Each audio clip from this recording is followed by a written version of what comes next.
Hello guys, welcome to the new class. In last lecture I covered the important candlestick patterns for price action trading. In this lecture I will be teaching you support, resistance and the event zones and what is the difference between the two and which is more crucial for price action trading. So guys, also I will be teaching you how to plot the support, resistance and the event zones on the price chart, and for this I will be using one of the articles which I have written recently on this topic. So in future also, if you need any help regarding this topic, you can refer my article anytime. So guys, let me share the screen with you. So guys, this is the article, support, resistance and event zones, the core of price action trading. So guys, in my earlier videos also I have told you that support and resistance is a very crucial part of price action trading and you should have grip on it in order to be a successful price action trader. Definitely it will require a lot of practice to identify the correct support and resistance on the price chart, but I will be teaching you, I will be guiding you. Then you have to practice yourself, and believe me, one day you will definitely learn and you will observe that most of our price action strategies are developed around this concept, the support and resistance and the event zones. So guys, let's start with the first topic. What is support and resistance? So guys, जैसा कि मैं अपनी सारी videos में बोलता भी रहता हूँ, everything is demand and supply. Basically कोई भी असेट हो, असेट यानी equity, commodity, even pen, marker, जो भी मैंने लास्ट टाइम एग्जांपल्स भी लिए थे, किसी भी चीज़ की प्राइस डिटरमाइन होती है उसके डिमांड एंड सप्लाई फोर्सेस की वजह से. ये मैं ऑलरेडी कवर कर चुका हूँ, थोड़ा सा मैं ब्रीफ आइडिया आपको दोबारा दे देता हूँ. डिमांड एंड सप्लाई से मेरा लॉजिक है, जैसे सपोज किसी असेट का प्राइस इस समय 100 रुपीज़ है, जितनी उस असेट की डिमांड है उतनी ही उस असेट की डिमांड है, तो वो प्राइस हमेशा 100 ही रहेगा. सपोज कीजिए उस असेट की सप्लाई बढ़ जाती है और डिमांड उतनी ही रहती है, तो क्या होगा आप खुद ही सोचिए. अब सेलर्स क्या करेंगे? सेलर्स को अपना माल बेचना है, बायर्स लिमिटेड ही हैं, तो सेलर्स कंपटीशन में अपने प्राइसेस गिराना शुरू करेंगे. 100 पे सप्लाई बहुत ज़्यादा है, डिमांड कम है, बट सेलर्स अपने प्राइस गिराएंगे, 95 करेंगे. तो जब 95 आएगी तो उस पर्टिकुलर प्राइस पे बायर्स बढ़ जाएंगे, ठीक है. तो सप्लाई और डिमांड मैच हो जाएगी और एक पर्टिकुलर प्राइस उसका सेट हो जाएगा, दैट इज 95. अब आप बोल रहे होंगे इस समय सपोर्ट एंड रेजिस्टेंस की बात हो रही है, तो why demand and supply is coming in between? I will tell you why it is coming. ठीक है, ये बात आपको क्लियर हो गई, डिमांड सप्लाई से होती है. अब आपको लेमन टर्म में मैं आपको सपोर्ट एंड रेजिस्टेंस के बारे में पहले एक लेमन में टर्म्स में बताता हूँ, जो कि आपको ऑलरेडी पता भी होगा. What is support? आपको पता है किसी एक पर्टिकुलर असेट का प्राइस गिर रहा है और एक लेवल पे जाके उसने सपोर्ट लिया. सपोज कि जैसे अभी ये वाली एग्जांपल लेता हूँ, 100 हुआ, 95 हुआ, 90 हुआ, 85 हुआ. अब 85 पे उसने एक सपोर्ट ले लिया है and it is not able to break it now. तो this is the support area. मतलब यहाँ पे डिमांड अच्छी खासी है, सप्लाई भी अच्छी खासी है, और बट दोनों मैच्ड हैं, इसलिए इससे नीचे वो नहीं जा रहा है. अब ऐसी रेजिस्टेंस लेवल. अब डिमांड ज़्यादा है, सप्लाई लिमिटेड है, प्राइस रीच किया 105, 150, 110, 115, 120, 125. यहाँ पे आके सप्लाई हमारी बढ़ गई, इससे ऊपर प्राइस जाने पा रहा है, तो ये रेजिस्टेंस हो गया हमारा. तो आप देख रहे हैं इसके बीच में भी डिमांड एंड सप्लाई ऐसे काम कर रही है कि जिस लेवल पर डिमांड एंड सप्लाई मैच हो जाती है, उस लेवल पे प्राइस सपोर्ट या रेजिस्टेंस ले लेता है. प्राइस बढ़ रहे थे, मतलब supply was limited but the demand was more, that's why the prices were increasing. But at a particular level, at 125, the supply also increase and the demand remain the same. Hence there is a match now and the price won't increase further. So this 125 level is a resistance zone now. ऐसी support के case में price गिर रहे थे और जैसे ही price suppose कि 75 level लेते हैं, जैसे ही प्राइस 75 लेवल पे आए तो बायर्स को लगा ये बहुत चीप रेट है, हमें इस पर बाय करना चाहिए. एकदम डिमांड बढ़ी, सप्लाई उतनी ही थी, तो वो वहाँ पे प्राइस ने सपोर्ट ले लिया. अब इससे नीचे प्राइस नहीं जा रहे हैं, बिकॉज 75 पे सेलर्स की सप्लाई मीट जितनी थी और सेलर की सप्लाई मीट हो रही है, तो सेलर्स उससे नीचे बेचेंगे क्यों? वो 70 पे क्यों बेचेंगे जब उनका माल 75 पे बिक रहा है? सो हमेशा बायर्स सस्ते से सस्ता लेना चाहते हैं और सेलर्स महंगे से महंगा बेचना चाहते हैं. और यही जो बाय और सेल का डिफरेंस होता है, यही हमारा प्रॉफिट होता है as a trader, right guys? So ये इसी के अंदर मैंने इस वाले सब टॉपिक के अंदर मैंने यही चीज़ कवर किया है. I read it for you once.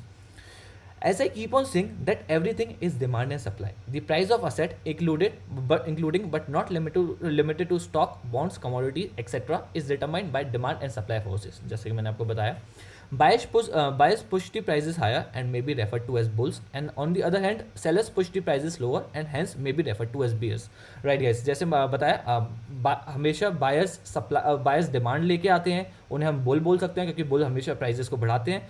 Sellers supply लेके आते हैं तो उन्हें हम बियर्स बोल सकते हैं जो प्राइजेस को नीचे गिराते हैं. Right guys, support and resistance are the level on the price chart where demand and supply is almost equal, hence the price struggles to move in one direction. Okay, at higher prices the supply increases with limited number of buyers and therefore the price struggles to move up further, and hence this price level act as a resistance.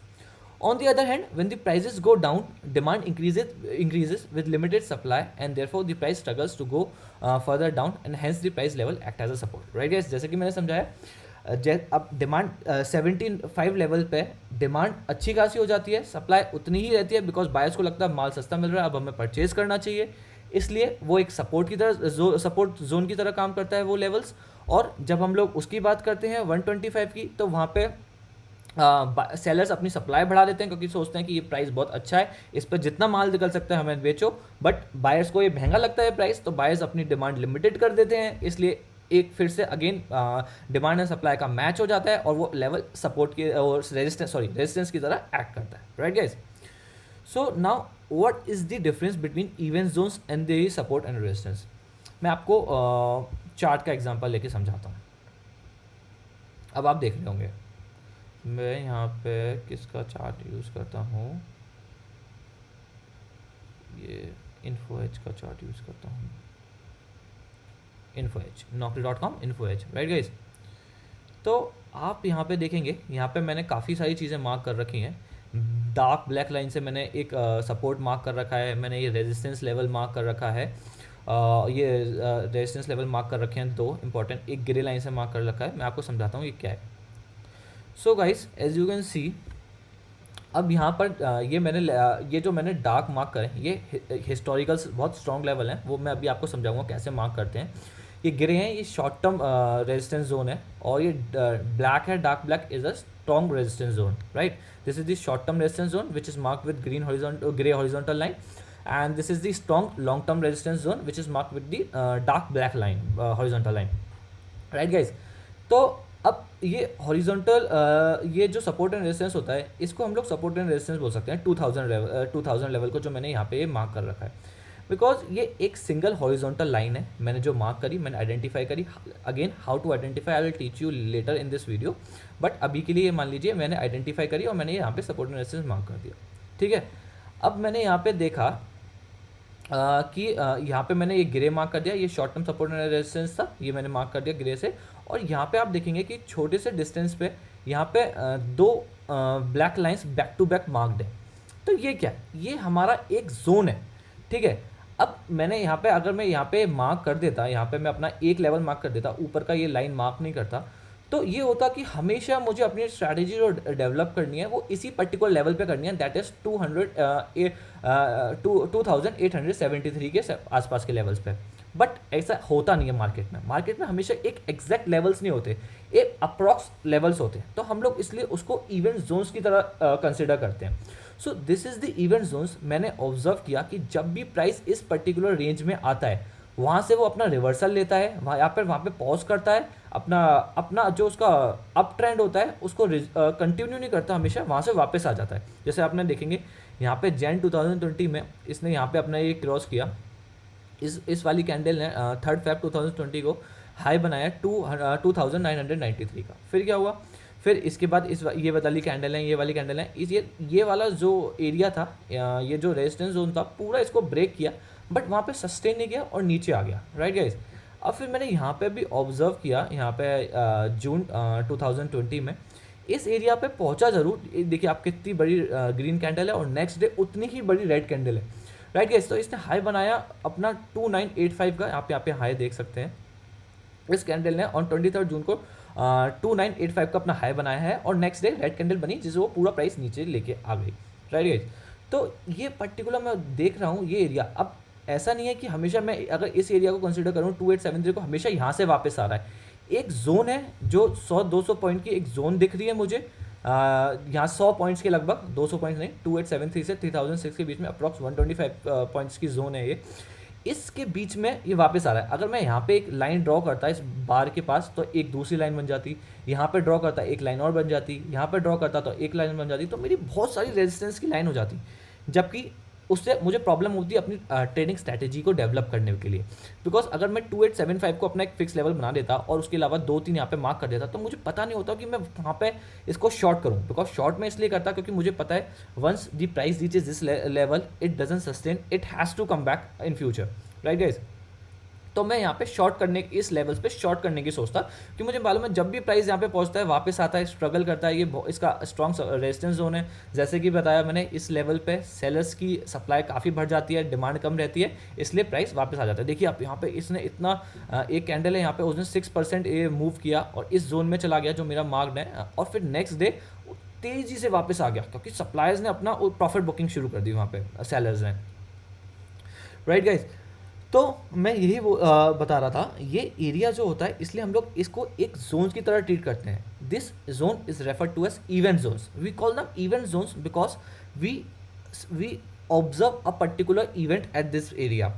either the prices will hold for a while or it will revert from that particular levels, ठीक है।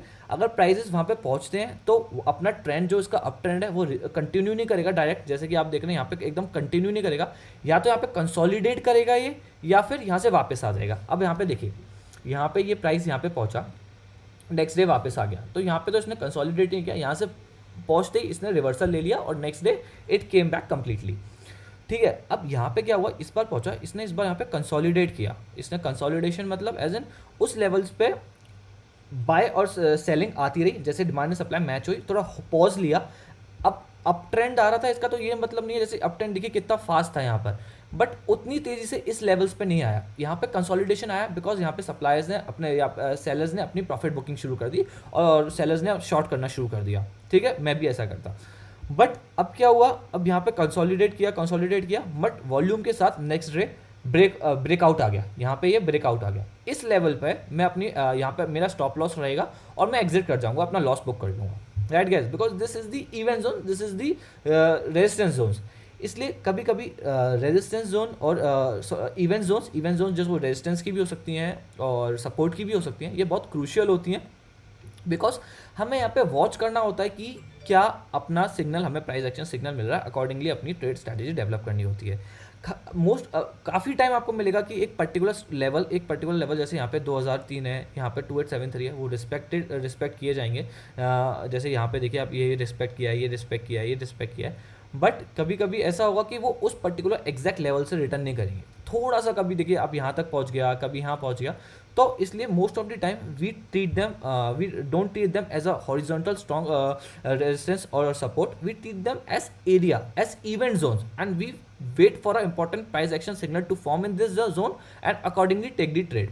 अब यहाँ पे आ गया, consolidate कर रहा था, तो मुझे एक्सपेक्टेड था कि इसके प्राइसेस नीचे आने चाहिए, ठीक है। इस जोन के मैं इधर थोड़ा सा आगे जाके अपना स्टॉप लॉस प्लेस कर दूंगा। सपोज कीजिए 3040 रुपीज़ में मैंने अपना स्टॉप लॉस प्लेस कर दिया और मैंने यहाँ पे शॉर्ट कर दिया, 2921 पे, ठीक है, राइट गाइस।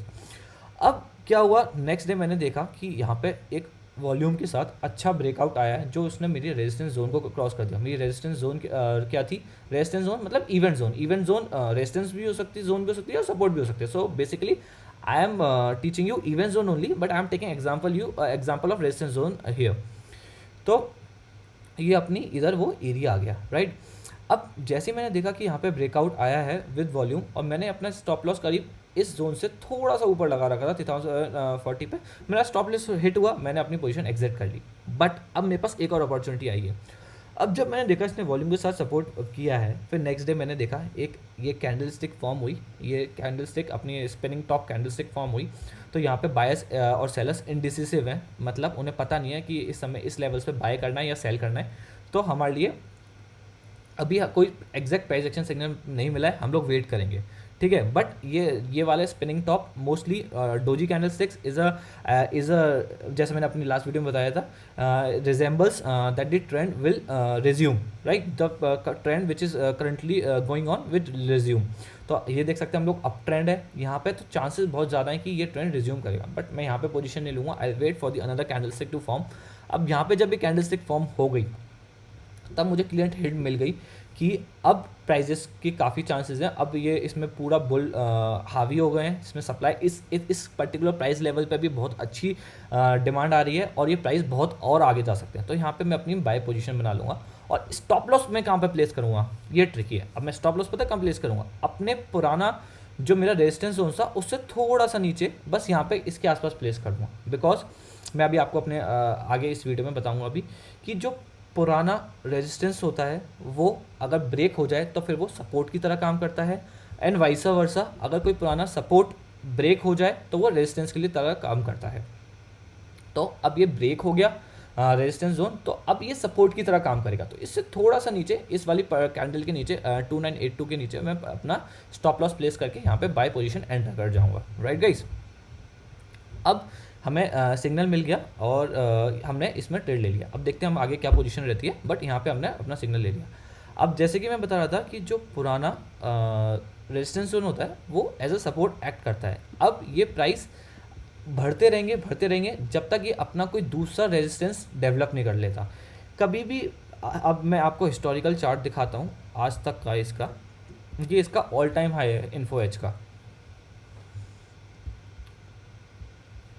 ये देखिए ऑल टाइम हाई है, इसने कभी लेवल्स रीच ही नहीं किए 3255। तो मुझे अभी नहीं पता इसका रेजिस्टेंस जोन क्या रहेगा, मैं अभी कुछ दिन ऑब्जर्व करूँगा इनकी कैंडल्स को जो फॉर्म होंगी, फिर अकॉर्डिंगली मैं अपना दूसरा नेक्स्ट रेजिस्टेंस जोन मैप करूँगा और अकॉर्डिंगली मैं अपना एग्जिट प्लान करूँगा। अभी मैं एंटर कर चुका हूँ ट्रेड को अपनी लॉन्ग पोजीशन में, then accordingly I plan the exit.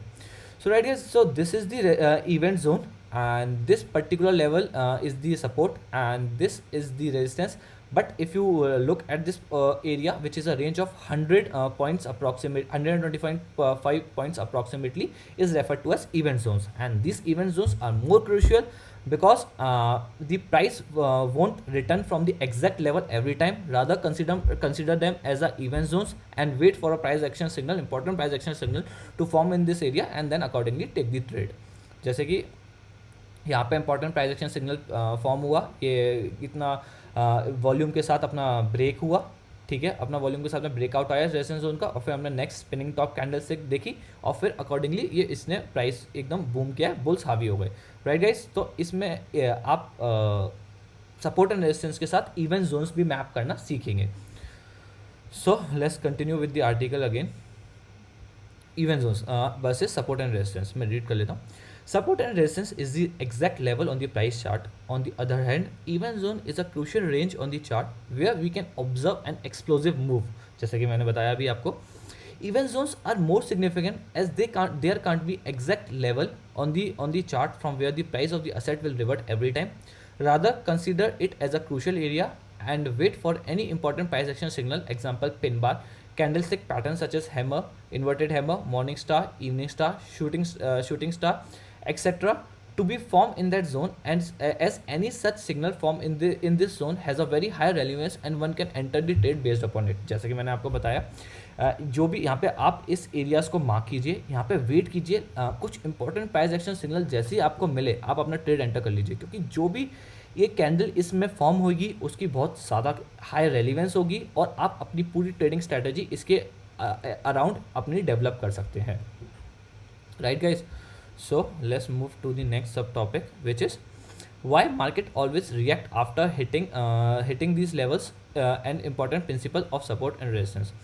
So guys, अब सपोर्ट एंड हम जैसे सोचें कि हमेशा प्राइस जैसे इसमें हम देखेंगे हमेशा प्राइस 2873 के आसपास से पहले वापस आ रहा था, ये अच्छा एक इसका रेजिस्टेंस जोन बना हुआ था। तो मतलब ये ऐसा क्यों, ये कोई मैजिक है कि why every time the price is coming back after reaching this level, why? तो गाइज ऐसा कुछ भी नहीं होता, आई टेल यू। ये इसमें कोई रॉकेट साइंस नहीं है। इसमें क्या होता है, अब जैसे मैं भी एक ट्रेडर हूँ, मैंने मार्क कर रखे हैं यहाँ पे अपना रेजिस्टेंस, अपना यहाँ पे रेजिस्टेंस जोन मार्क कर रखे हैं। जैसे कि मैंने बताया, मैंने यहाँ पे अपनी शॉर्ट पोजीशन एंटर कर ली थी because I knew whenever the price will reach this level it has to come back, that's why I shorted at this particular level.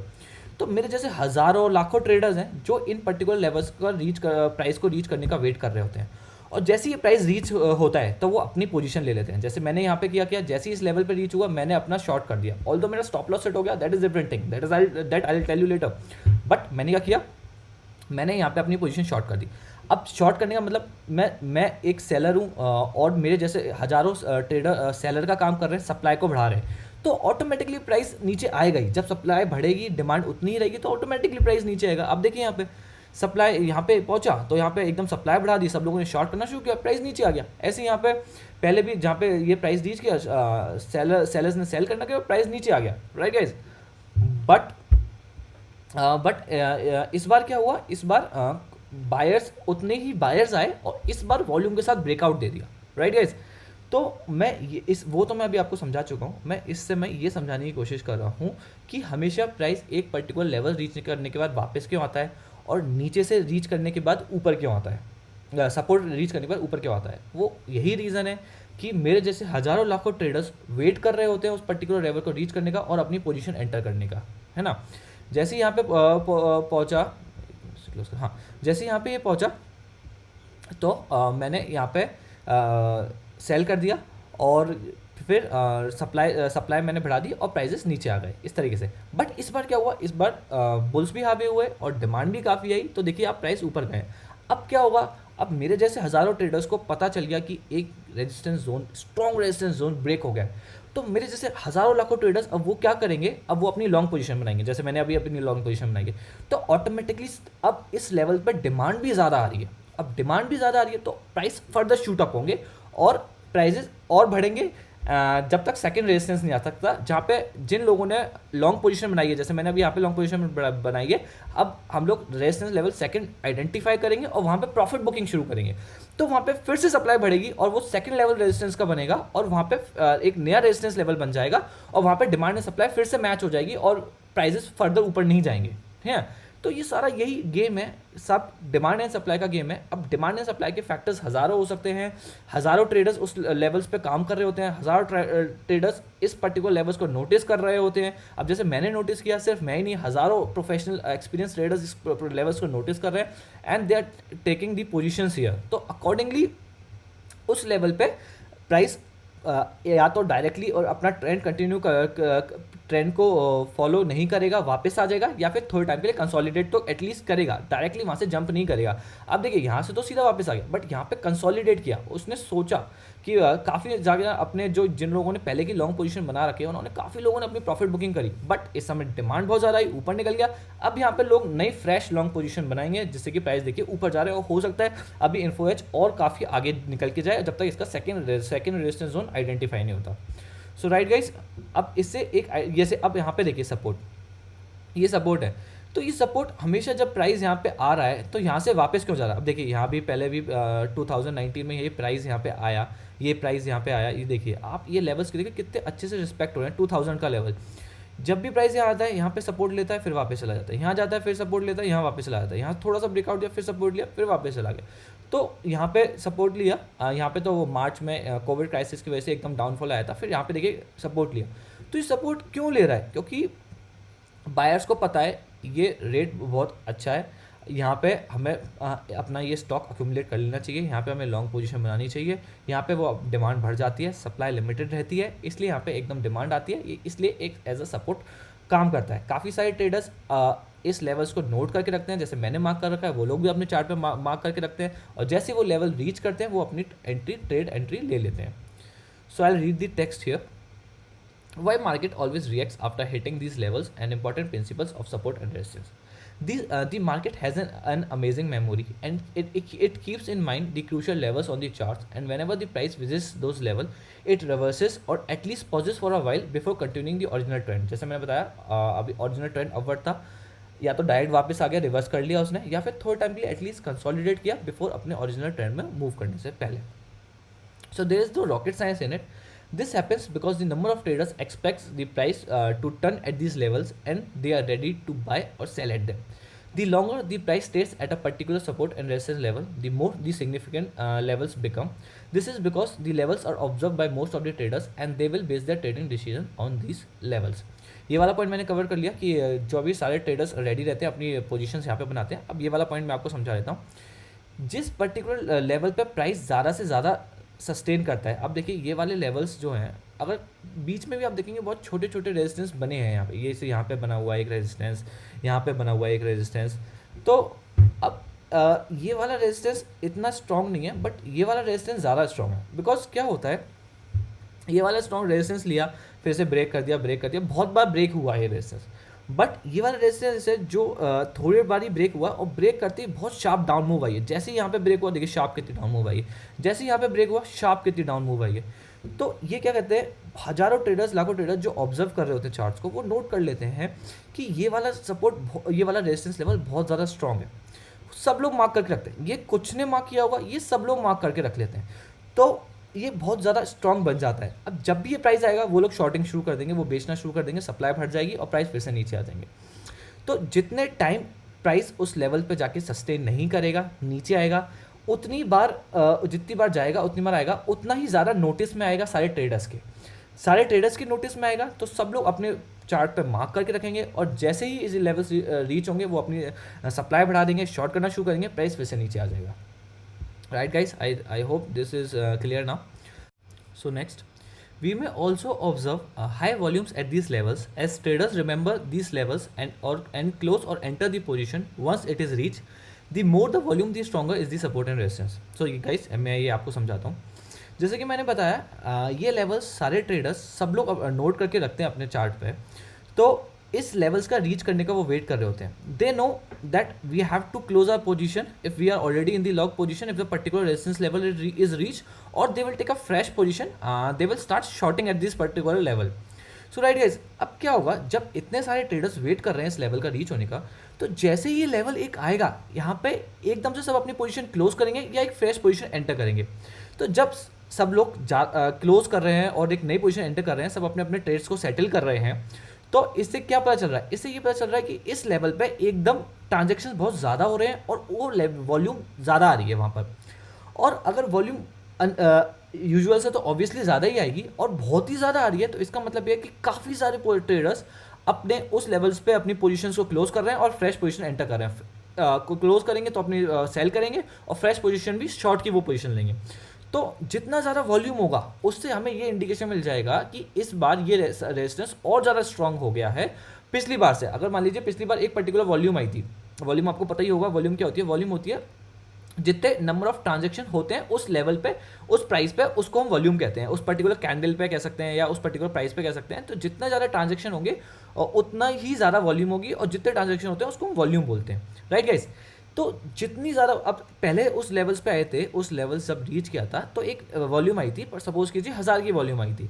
इस बार वो लेवल रीच किया तो इस बार वॉल्यूम आ रही है 1500 की. तो हमें पता चल रहा है इस बार वो रेजिस्टेंस और ज़्यादा स्ट्रॉन्ग हो गया है, क्योंकि इस बार अपने जो ट्रेडर्स हैं उन्होंने अपनी पोजीशंस बहुत ज़्यादा क्लोज की हैं और नई पोजीशन बहुत ज़्यादा ली हैं. तो इससे पता चल गया हमें ये पर्टिकुलर लेवल एक बहुत स्ट्रॉन्ग जोन है और इस लेवल्स पे बहुत ज़्यादा वॉल्यूम आ रही है. तो जैसे हमें एक आइडिया लगे बहुत स्ट्रॉन्ग रेजिस्टेंस बन चुका है अब यहाँ पे आके. सेम मैं ये सब चीज़ें आपको रेजिस्टेंस के लेवल में समझा रहा हूँ, बिकॉज मैंने एग्जांपल ही रेजिस्टेंस का लिया था अभी इन्फो एज का, but same applies for support. सारी केसेस, सारी चीज़ें सपोर्ट के लिए भी एज इट इज़ अप्लाई होती हैं. Right guys, so I will read the next line now. Another important principle to note is that a resistance when broken will turn into a support and vice versa. Breaking of resistance indicates a win for the bulls, that is, the demand is more than the supply, and when again the prices fall to this level, the demand arises, thus shooting up the prices again. The same applies for support. Guys, ये वाला concept बहुत important है, मैं आपको समझाता हूँ. Previously मैंने इस वीडियो में आपको बताया भी है कि जैसे ही रेजिस्टेंस ब्रेक होता है और ब्रेकआउट होता है, वो फिर बाद में वो सपोर्ट बन जाता है. सिमिलरली जब सपोर्ट ब्रेक होता है तो बाद में वो रेजिस्टेंस बन जाता है. ये तो हो गई थ्योरी, ये तो हमने रट लिया, बट अब हम समझेंगे कि ऐसा क्यों होता है. So right guys, I will tell you. जैसा कि आप इसमें यहाँ पे चार्ट देख पा रहे होंगे, ठीक है, मैं आपको बताता हूँ. अब यहाँ पर जैसे ये इसने रेजिस्टेंस ब्रेक कर लिया, ठीक है। अब इसने ये रेजिस्टेंस ब्रेक कर लिया, अपना वॉल्यूम के साथ ब्रेकआउट आया है। अब यहाँ से यहाँ पे इस पे एक स्पिनिंग टॉप कैंडलस्टिक बनी। यहाँ पे आप देखेंगे इस वाली कैंडल ने यहाँ पे जो लो बनाया है, इस रेजिस्टेंस को रिस्पेक्ट किया है। जो ये पहले रेजिस्टेंस था, अब ये सपोर्ट बन गया है। देखिए इसने लो बनाया लगभग इसी का, यहाँ पे देखिएगा लो बनाया इसने 3011.25 का। तो जो पहले इसका रेजिस्टेंस था, वो इस समय इसका सपोर्ट एक्ट कर रहा है। अब यहाँ पे देखिए ये ऊपर चला गया। अब वापस से भी जब कभी माइनर करेक्शन आएगी, तो आप ये नोट करेंगे कि पहले 3005 एक support as a support act करेगा, या तो थोड़े टाइम के लिए पॉज करेगा या इसको ब्रेक कर देगा, बट थोड़े टाइम के लिए एज अ सपोर्ट जरूर एक्ट करेगा। अब आप सोचेंगे ऐसा क्यों हो रहा है, मैं आपको बताता हूँ। सपोज कि यहाँ पे जब ब्रेकआउट आया, तो मैंने अपनी शॉर्ट पोजीशन अपनी क्लोज कर ली। जैसे मैंने बताया था, मेरा स्टॉप लॉस यहाँ पे प्लेस था, वो हिट हुआ, मैंने अपनी पोजीशन क्लोज कर लिया, अपना लॉस बुक कर लिया। अब मैंने फ्रेश पोजीशन एंटर करी यहाँ पे लॉन्ग की, ठीक है, क्योंकि मुझे पता था ब्रेकआउट आ गया है और काफ़ी प्राइसेस आगे जा रहे हैं, तो काफ़ी आगे चांसेस हैं। बट काफ़ी सारे ट्रेडर्स होंगे, वो ये ट्रेड नहीं एंटर कर पाए होंगे, वो अपनी लॉन्ग पोजीशन एंटर नहीं कर पाए होंगे। बट उन्होंने ये नोट कर लिया कि अब ये 3000 लेवल ब्रेक हो चुका है और प्राइसेस ऊपर जा रहे हैं, जो कि आज तक नहीं गए थे, जो यहाँ से वापस आ रहा था हमेशा हर बार प्राइस। बट इस बार ये ऊपर गया है, और अगर माइनर करेक्शन होकर वापस से 3000 पे आता भी है, तो फिर से ऊपर जाएगा और ये लेवल अच्छी बाय जोन बनेगी। तो लोग वेट कर रहे होंगे काफ़ी सारे ट्रेडर कि माइनर करेक्शन आए और हम परचेज करें, ठीक है। तो जैसे ही माइनर करेक्शन आएगी और लोग यहाँ पे परचेज करेंगे, फिर से डिमांड बढ़ेगी, तो फिर से यहाँ से प्राइस ऊपर निकल जाएगा। अब दूसरा आप ये एक लॉजिक ये हो गया। दूसरा आप लॉजिक यहाँ पे देखिए, जब ये लेवल ब्रेक हुए और यहाँ पे जब ब्रेक हुए, तो इसका मतलब डिमांड आई होगी, तभी तो ब्रेक हुए, तभी तो उतना ऊपर जा पाया। तो इस लेवल पे एक डिमांड सेट हो गई है, इस लेवल पे अच्छी खासी डिमांड आती है, तभी अच्छी वॉल्यूम आती है और ब्रेक होता है। तो अगर वैसे भी लोग जब भी ये दोबारा लेवल्स आएंगे, तो लोग अपनी पोजीशन एंटर करेंगे और फिर से प्राइस ऊपर जाएंगे, राइट गाइस। ये तो अब नीचे की डिटेल हो गई। अब इसमें नीचे की हमारी डिटेल हो गई कि हमने कैसे ये काम कर रहा है। बट अगर आप इसको चार्ट पे देखें, आप इसकी थ्योरी जो मैंने आपको समझाया, लॉजिक इसके पीछे ना जाएं, तो आपको क्या समझ में आएगा? ये समझ में आएगा कि ये जो रेजिस्टेंस था ब्रेक हो गया, अब उसके बाद वो सपोर्ट काम कर रहा है। ऑल्दो हो क्या रहा है, वो मैंने आपको लॉजिक समझाया कि जो ट्रेडर्स पोजीशन नहीं ले पाए थे, वो अपनी पोजीशन बनाएंगे, यहाँ पर करेक्शन का वेट कर रहे होंगे। और जो दूसरे यहाँ पे डिमांड या इस लेवल पे हमें समझ में आ गया, इस प्राइस लेवल पे 3000 के लेवल पे अच्छी डिमांड आती है, तो जो ट्रेडर्स होंगे वो अपने इस लेवल पे परचेज करना शुरू करेंगे। तो बेसिकली हमें ये तो समझ में आ गया कि इस लेवल पे वापस से इस लेवल पे जब भी प्राइसेस आएंगे, डिमांड बढ़ेगी और प्राइसेस फिर से शूट अप होंगे। बट अगर हम लोग चार्ट पे देखें, तो what is happening, this resistance this level which was earlier a resistance which was broken with volume, and now this particular resistance is acting as a support, and the same applies for the support once broken will act as a resistance। जैसे मैं आपको यहाँ पे दिखाता हूँ, यहाँ पे आप देखिए, यहाँ पे चार्ट में देखिए, यहीं पे देख लीजिए, आपको कितना अच्छा आपको समझ आएगा। ये कोविड क्राइसिस की वजह से एक नीचे काफ़ी मेजर ब्रेकडाउन आया था, यहाँ पे पहुँच गए थे share price, that is a different thing. अब यहाँ से देखो रिकवर करना शुरू किया। ये ग्रे लेवल्स हैं which is also crucial resistance zone. मैंने ग्रे में मार्क किया है क्योंकि बहुत ज़्यादा स्ट्रॉन्ग नहीं था, but still it is a resistance level. अब देखेंगे, पहले यहाँ पे देखिए कितनी बार रिस्पेक्ट किया कैंडल है, कितनी बार रिस्पेक्ट किया। ये डेली कैंडल्स हैं, 4 में, 5 में, 6 में, यहाँ पे सब जगह ये प्राइजेस यहाँ पे रीच करके वापस आए, यहाँ पे रीच किया वापस आए, यहाँ पे रीच किया वापस आए। बट जब इस बार ब्रेकआउट आया, तो देखिए आप प्राइजेस यहाँ तक पहुँचे, ठीक है। अब जब यहाँ पर करेक्शन आई, जब सप्लाई बढ़ी, तब हमेशा यहाँ पे डिमांड आई है, तभी देखिए यहाँ पे सपोर्ट लिया है। जो क्या हो रहा है, जो प्रीवियस रेजिस्टेंस था वो यहाँ पे एज अ सपोर्ट एक्ट कर रहा है। और देखिए आपने कितनी बार सपोर्ट, यहाँ पे सपोर्ट इस दिन 11 जून 12 जून ये सब यहाँ पे सपोर्ट एक्ट किया है, और फिर वो आगे उसने अपना दूसरा रेजिस्टेंस भी ब्रेक कर दिया। अब तो काफ़ी आगे चला गया। बट ये आप देखेंगे इस लेवल पे इसने जो पहले रेजिस्टेंस था कितनी बार सपोर्ट लिया है। अब आपका मैं सपोर्ट का भी एक एग्जांपल देखता हूँ, मैं सपोर्ट का मिलता है तो यहाँ पर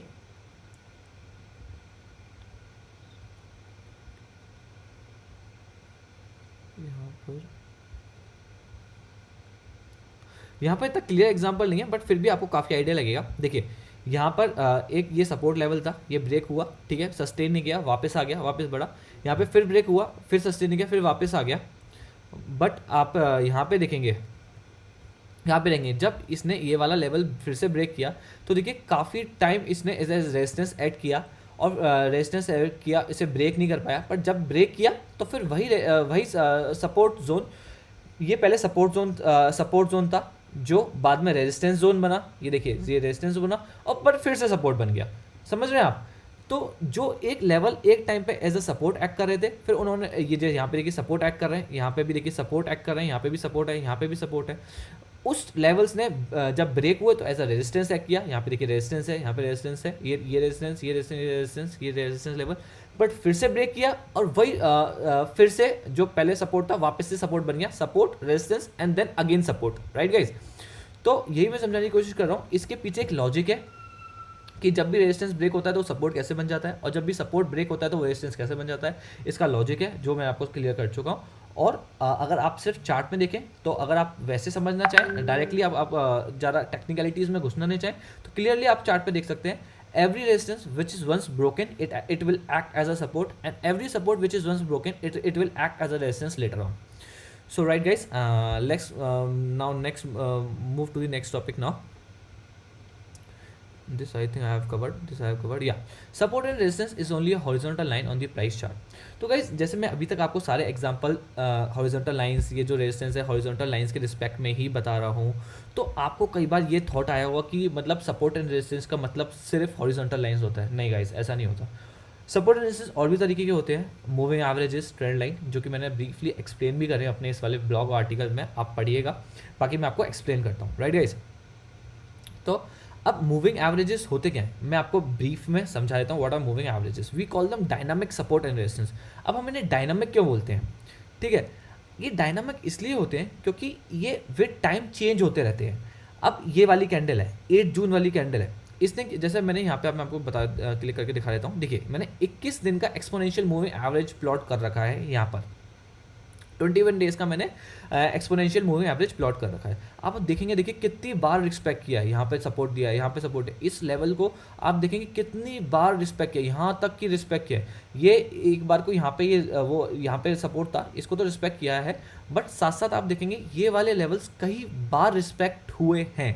अब आप सोचेंगे ऐसा क्यों हो रहा है, ऐसा क्यों हो रहा है? मैं बताता हूँ। पहले मैं वो वाला टॉपिक कवर कर लेता हूँ। इसको डायनामिक सपोर्ट एंड रेजिस्टेंस क्यों बोलते हैं? We call them dynamic because ये इट इज़ चेंजिंग कंटिन्यूसली। अब आप हॉरिजॉन्टल लाइंस देखेंगे, यहाँ पे ये फिक्स्ड है, यहाँ पे फिक्स्ड है, यहाँ पे फिक्स्ड है, इस लेवल पे 3006 लेवल पे ये चेंज नहीं हो रही है। एक पर्टिकुलर हॉरिजॉन्टल लाइन है, इस दिन भी ये यही लेवल्स थे, इस दिन भी यही लेवल्स है, इस दिन भी यही लेवल्स है, बट आप देखेंगे ये जो लाइन है वो टाइम टू टाइम चेंज हो रही है।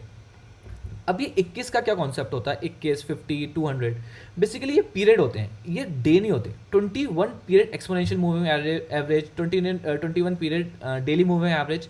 डेली मूविंग एवरेज और एक्सपोनेंशियल मूविंग एवरेज में फ़र्क होता है, थोड़ा सा फ़र्क होता है। एक्सपोनेंशियल मूविंग एवरेज का थोड़ा सा फॉर्मूला थोड़ा सा टिपिकल होता है, उसकी कैलकुलेशन थोड़ी सी एडवांस होती है, जो कि हमें बेटर आइडिया देते हैं। तो मैंने एक्सपोनेंशियल मूविंग एवरेज ही प्लॉट कर रखा है इसमें। अब हमने क्या देखा? अब 21 पीरियड एक्सपोनेंशियल मूविंग लगाया मैंने, बट मैंने इसमें कैंडल सेलेक्ट कर रखी थी डे कैंडल। तो इसने जो प्रीवियस 21 दिन की कैंडल्स है उसका एवरेज निकाल के मुझे कैलकुलेट करके दिया है। जैसे यहाँ पे अगर मैं देखूँ 12 जून है, 12 जून से पहले के जो 21 दिन होंगे उनका क्लोज का उन्होंने उसका क्लोज का सम किया, डिवाइड बाय 21 किया, जो एवरेज आया। ये मैं सिंपल मूविंग एवरेज के बारे में बता रहा हूँ, बट एक्सपोनेंशियल मूविंग एवरेज थोड़ा सा एडवांस होता है, बट मैं उसके डिटेल में नहीं जाऊँगा, काफ़ी कन्फ्यूजन होगा, जो आपको उसकी ज़रूरत नीड भी नहीं है, बिकॉज आपको यहाँ पे इजीली आप मैप कर सकते हैं। यहाँ पे क्लिक करके मूविंग एवरेजेस में दिखा देता हूँ। मूविंग एवरेज टाइप करेंगे आप तो यहाँ पे दिख जाएगा आपको मूविंग एवरेज एक्सपोनेंशियल। तो इसमें आपको कुछ समझने की ज़रूरत नहीं है, नॉट अ बिग डील, ठीक है। बाकी फिर भी आपको रिसर्च करनी है तो आप डेफिनेटली कर सकते हैं। मैं हमेशा प्रमोट करता हूँ, you should research, you should know each and everything, how what is the difference, formula में क्या डिफरेंस है, एक्सपोनेंशियल मूविंग एवरेज का क्या एडवांटेज है over daily moving average, simple moving average, ठीक है। तो अगर अब ये 21 डे कैंडल स्टिक, यहाँ पे मैंने डेली कैंडल स्टिक सेलेक्ट करके, तो ये पिछले पूरे 21 दिन का एवरेज लेकर हमारे को कैलकुलेट करके बता रहा है, एक क्लोज डॉट दे रहा है। ऐसे यहाँ पर ये 24 जून को 24 जून से पहले के जो 21 दिन है उसका एवरेज लेके क्लोज लेके डॉट प्लॉट कर रहा है, और वो सारी डॉट्स को कनेक्ट करके एक लाइन फॉर्म हो रही है। तो अब देखेंगे हर कैंडल का क्लोज अलग है। जैसे इस वाली कैंडल का क्लोज यहाँ पे दिखेगा, इस वाली कैंडल का क्लोज है 2954.70, इस कैंडल का क्लोज क्या है 2712। तो डेली जो मार्केट मूवमेंट हो रही है, जो क्लोज हो रहा है, उसके हिसाब से एवरेज चेंज हो रहा है और डॉट जो वो प्लॉट कर रहा है वो चेंज होती जा रही है, जिस वजह से ये लाइन डेली चेंज हो रही है।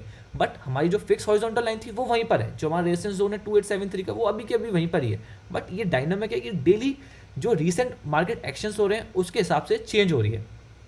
तो ये भी एक तरीके का सपोर्ट होता है और काफ़ी टाइम ये काम भी करता है। बहुत सारे ट्रेडर्स अपनी ट्रेंड लाइंस और ये मूविंग एवरेजेस के बेसिस पे अपनी ट्रेडिंग स्ट्रैटेजी डेवलप करते हैं और इसी को सपोर्ट एंड रेजिस्टेंस मान के वो अपनी ट्रेडिंग स्ट्रैटेजी डेवलप करते हैं, क्योंकि ये भी एक तरीके का सपोर्ट एंड रेजिस्टेंस ही है। आप यहाँ पे देख भी सकते हैं कितनी बार इसको किया है, यहाँ तक कि आप यहाँ भी गया तो देखिए कितनी बार इस लेवल्स को रिस्पेक्ट किया। ये चेंज होता जा रहा है। अब देखिए आप अगर आप देखेंगे तो ये बढ़ता जा रहा है। यहाँ पे ये था, ये बढ़ गया, क्योंकि ये बढ़ इसलिए रहा है क्योंकि क्लोज एवरेज बढ़ रहा है। जो भी डेली क्लोज आ रहा है वो पिछले लेवल से बहुत ज़्यादा आ रहा है। जैसे देखिए यहाँ पे क्लोज था 29, यहाँ पे देखिएगा यहाँ पे 2985 का 2895 का तो जो अब ये एवरेज में ऐड होगा तो ऑब्वियसली जो एवरेज निकल के आएगा डिवाइड बाई 21 करके वो ज़्यादा निकल के आएगा, तो लाइन ऊपर आ गई और ये कैलकुलेट किया तो ये लाइन और ऊपर आ गई, ये लाइन ऊपर आ गई। तो ये डायनामिक चेंज होता जा रहा है, प्राइजेस बढ़ते जा रहे हैं, तो ये एवरेज भी बढ़ता जा रहा है डेली। बट जब भी एट अ पॉइंट पिछले 21, सिंस मैंने 21 दिन प्लॉट कर रखा है तो पिछले 21 दिन का वो कैलकुलेट करके आपको एवरेज निकाल के देगा। हर कैंडल का पिछले 21 दिन वहाँ पे उसकी एक डॉट होगी और उस डॉट्स को कनेक्ट करके लाइन फॉर्म होगी। राइट गाइस, आई होप अब आपको क्लियर हो गया होगा। और ये डायनामिक सपोर्ट एंड रेजिस्टेंस होते हैं और काफ़ी सारे ट्रेडर्स अपनी स्ट्रैटेजी इसी के आगे पीछे डेवलप करते हैं। Right guys, so I read the text now. Moving average. These are the dynamic support and resistance. We call them dynamic as they keep on changing continuously depending upon the recent price action, unlike the fixed horizontal lines. जैसे मैंने आपको बताया कि ये daily change होते रहते हैं। देखिए ये वही वाला एग्जांपल मैंने इन्फोएज का डेली का यूज़ कर रखा है। देखिए ये कितनी बार रिस्पेक्ट किया है इसने यहाँ पे इसको।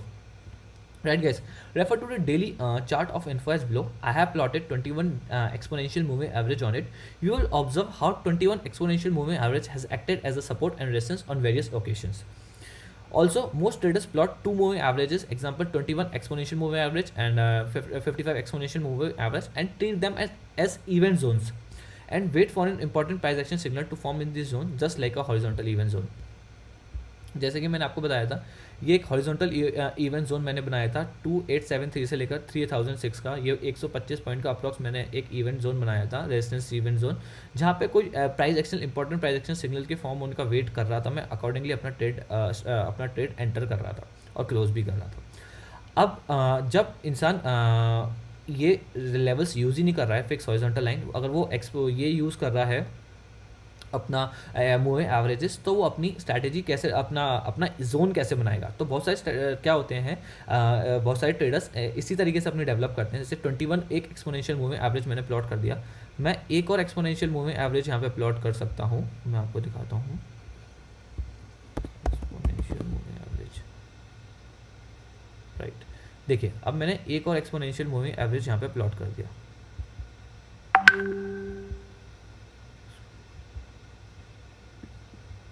Right, this is the exponential moving average.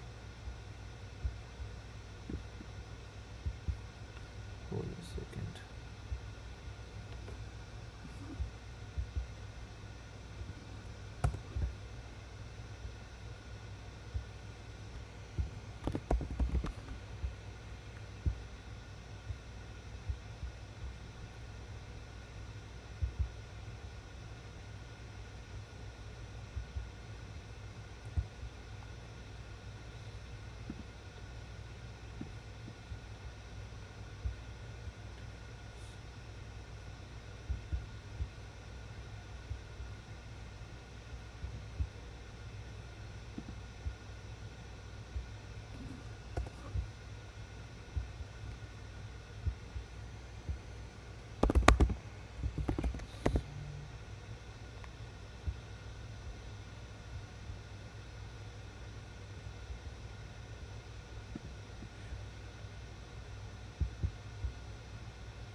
देखिए अब इसमें मैंने क्या किया, वो पहले मैंने कन्फ्यूजन हो गया था, दूसरा क्लियर करते EMA क्रॉस मैंने यहाँ पे एंटर किया। तो ये मैंने यहाँ पर एक मिनट,